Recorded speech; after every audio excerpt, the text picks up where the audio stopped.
Everyone welcome back. ನೀವು ನೋಡ್ತಾ ಇದ್ದೀರಾ ಸ್ಟೂಡೆಂಟ್ ಸೊಲ್ಯೂಷನ್ ಯೂಟ್ಯೂಬ್ ಚಾನಲ್. ಉತ್ತರ ಪ್ರದೇಶದ ಪ್ರಯಾಗ್ರಾಜ್ನಲ್ಲಿ ಮಹಾಕುಂಭಮೇಳ ನಡೀತಾ ಇರೋದು ನಿಮಗೆಲ್ಲ ಗೊತ್ತಿದೆ. ಸಾಕಷ್ಟು ಸೋಷಿಯಲ್ ಮೀಡಿಯಾದಲ್ಲಿ ದೇಶ ಅಲ್ಲ ವಿದೇಶದ ಅಂತ ಚರ್ಚೆ ಆಗಿರೋ ವಿಷಯ ಮಹಾಕುಂಭಮೇಳ. ಕೋಟ್ಯಾಂತರ ಜನ ಬಂದ್ಬಿಟ್ಟು ಇದ್ ಮಾಡ್ತಾ ಇದ್ದಾರೆ, ಸ್ನಾನ ಮಾಡ್ತಾ ಇದ್ದಾರೆ. ಮೊನ್ನೆ ಒಂದು ಬೆಳವಣಿಗೆ ನಡೆದಿತ್ತು, ಸಾಕಷ್ಟು ಬೇಜಾರಾಗೋ ಸಂಗತಿ. ಬರೋಬ್ಬರಿ 15 ಜನ ಕಾಲ್ತುಳಿತದಲ್ಲಿ ಸತ್ತೋಗಿದ್ರು, ಮರಣ ಹೊಂದಿದ್ರು. ಈಗ ಬರೋಬ್ಬರಿ ಸಾವಿನ ಸಂಖ್ಯೆ 30ಕ್ಕೆ ಏರಿದೆ. ಈಗ ಅಫಿಷಿಯಲ್ ಆಗಿ ಅನೌನ್ಸ್ಮೆಂಟ್ ಕೂಡ ಮಾಡಿದ್ದಾರೆ, 30 ಜನ ಸಾವನ್ನಪ್ಪಿದ್ದಾರೆ ಅಂತ. ಅದರಲ್ಲಿ ನಮ್ಮ ಕರ್ನಾಟಕದ ಮೂಲದ ಕೂಡ 4 ಮಂದಿ ಇದ್ದಾರೆ. ಬೆಳಗಾವಿಯವರು 2 ರಿಂದ 3 ಮಂದಿ ಇದ್ದಾರೆ ಅಂತ ಮಾಹಿತಿ ಬರ್ತಾ ಇದೆ. ಸಾಕಷ್ಟು ಮಂದಿಗೆ ಗಾಯ ಆಗಿದೆ. ಮೃತ ಅವರ ಕುಟುಂಬಕ್ಕೆ ಬರೋಬ್ಬರಿ 25 ಲಕ್ಷ ಪರಿಹಾರ ಕೊಟ್ಟೆ ಅನೌನ್ಸ್ಮೆಂಟ್ ಕೂಡ ಮಾಡಿದ್ದಾರೆ. ಬಟ್ ಇಲ್ಲಿ ವಿಪಕ್ಷದವರು ಫುಲ್ ರಾಜಕೀಯ ಮಾಡ್ತಾ ಇದ್ದಾರೆ. 30 ಅಲ್ಲ 60 ಅಂತ ಹೇಳ್ತಾ ಇದ್ದಾರೆ. ಒಟ್ಟಾರೆ ಅದು ಇದು ನಡೆದಿದೆ. ಬಟ್ ದುರಂತ ಹೇಗ್ ನಡೀತು ಅಂತ ನಾನು ಮಾಹಿತಿ ಕೊಟ್ಟಿದ್ದೆ. ಬೆಳಗಿನ ಜಾವ ಸಮಯದಲ್ಲಿ 5:15 ಸಮಯದಲ್ಲಿ ಅವತ್ತು ಮೌನಿ ಅಮಾವಾಸ್ಯೆ ಇರೋ ಕಾರಣ ಸಾಕಷ್ಟು ಜನ ಬರ್ತಾರೆ, ಏಕಾಏಕಿ ಜನ ನುಗ್ತಾರೆ.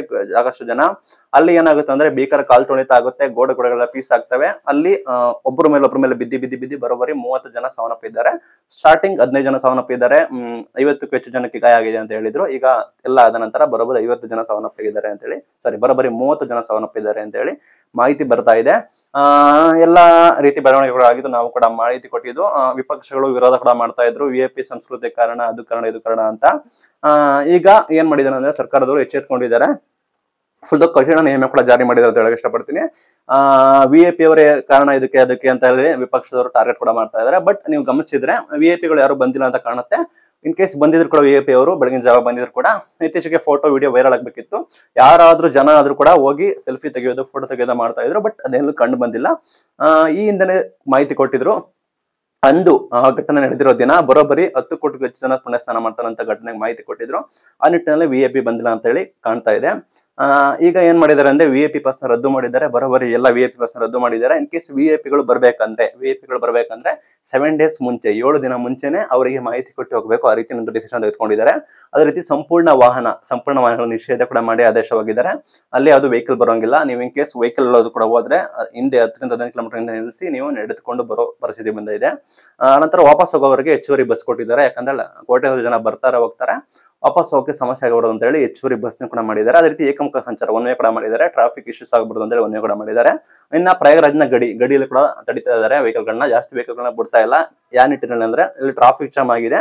ನೀವು ಸೋಷಿಯಲ್ ಮೀಡಿಯಾದಲ್ಲಿ ಗಮನಿಸಿರ್ತೀರ, ಹೆವಿ ಯೂಜ್ ಟ್ರಾಫಿಕ್ ಜಾಮ್ ಆಗಿದೆ. ದಿನಗಟ್ಟಲೆ ಆಗಿದೆ. ಅಲ್ಲಿ ಕಾಶಿ ಆಗಿರ್ಬೋದು, ಕಾಶಿ ಆ ರೀತಿ ಆಗಿದೆ. ಅದೇ ರೀತಿ ನಮ್ಮ ಅಯೋಧ್ಯೆ ರಾಮ ಮಂದಿರ ಅಲ್ಲಿಗೆ ಹೋಗೋ ಸ್ಥಳದಲ್ಲಿ ಕೂಡ ಆಗಿದೆ. ನಾವು ಸೋಷಿಯಲ್ ಮೀಡಿಯಾದಲ್ಲೆಲ್ಲ ಗಮನಿಸಿರ್ತೀರ, ಭಯಂಕರ ಟ್ರಾಫಿಕ್ ಹಾಕಿದ್ದಾರೆ.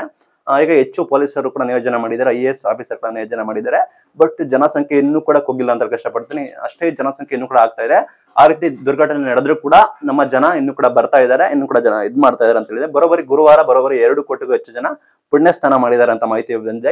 ಇದುವರೆಗೂ ಬರೋಬ್ಬರಿ 30 ಕೋಟಿ ಜನ ಪುಣ್ಯ ಸ್ನಾನ ಮಾಡಿದ್ದಾರೆ ಅಂತ ಮಾಹಿತಿ ಬರ್ತಾ ಇದೆ.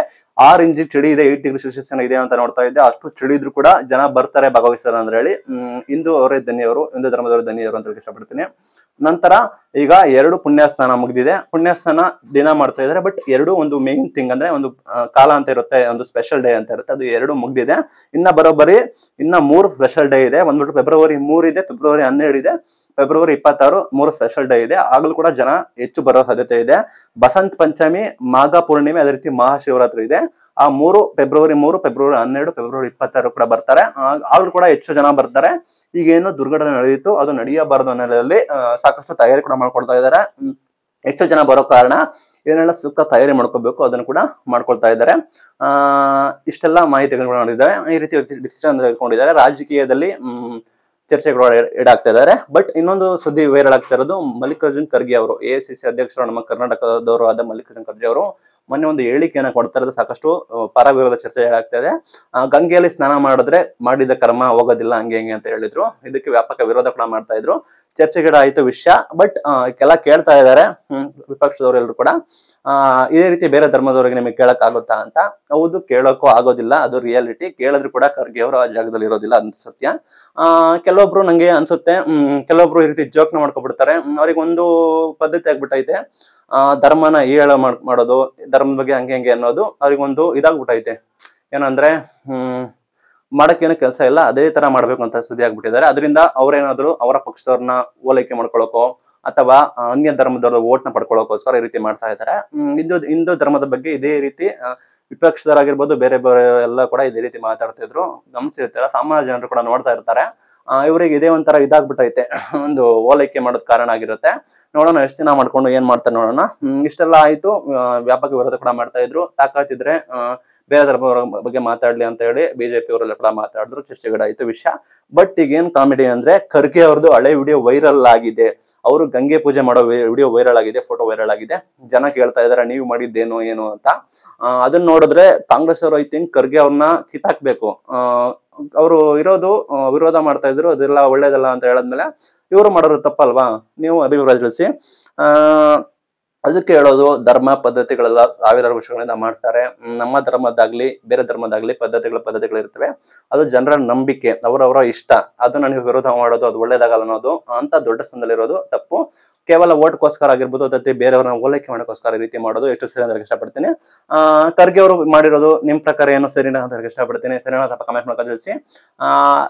ಪೂಜೆ ಮಾಡೋದು, ಗಂಗೆ ಪೂಜೆ ಮಾಡೋದು ಎಲ್ಲ ಸಾವಿರ ವರ್ಷದ ಪದ್ಧತಿ. ನಾವು ಚಿಕ್ಕ ವಯಸ್ಸಲ್ಲಿದ್ದಾಗ ಕೂಡ ನೋಡಿರ್ತೀವಿ. ಮನೆಯಲ್ಲಿ ಅಲ್ಲಿ ಇಲ್ಲಿ ನಮ್ಮ ಹಿರಿಯರು ಎಲ್ಲ ರೂಢಿಸ್ಕೊಂಡು ಬಂದಿರ್ತಾರೆ.